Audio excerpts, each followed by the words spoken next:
நமஸ்தே students. இன்றைக்கி நம்ம பார்க்க போகிறது என்னென்னா ஹிந்தி லாங்குவேஜோட பேசிக்ஸ் தான் நம்ம பார்க்க போகிறோம்.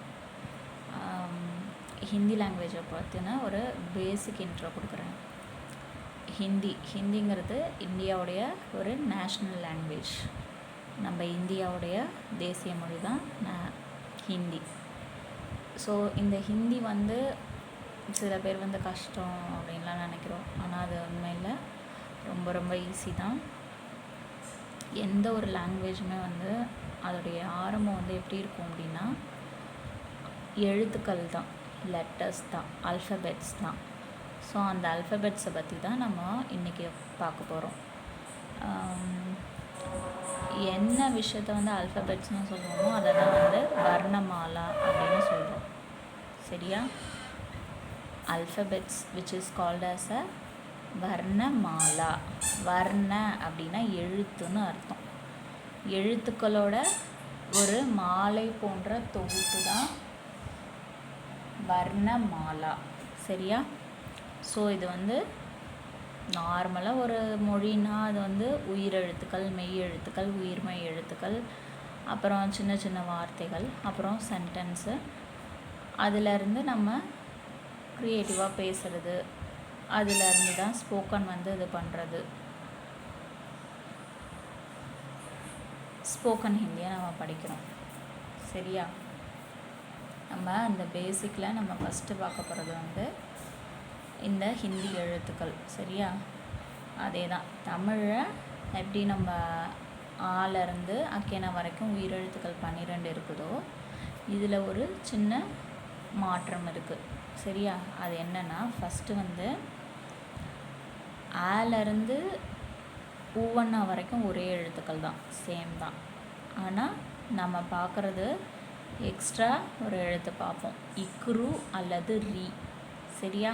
இந்த ஃபஸ்ட்டு எழுத்து ஆனா, இது ஆ, இது இ, நெக்ஸ்ட்டு இ, இது ஊ, இது ஊவண்ணா, இக்ரு இல்லை இக்ருன்னு சொல்லலாம், ரூன்னு சொல்லலாம், ரீன்னு சொல்லலாம். அது ஏன் இதுக்கு இந்த 3 பேர் சொல்கிறோம் அப்படின்னா அந்த இடத்துக்கு ஏற்ற மாதிரி அதோடைய உச்சரிப்பு மாறும், அந்த பிளேஸ்க்கு ஏற்ற மாதிரி அதோட ப்ரனன்சியேஷன் மாறும்.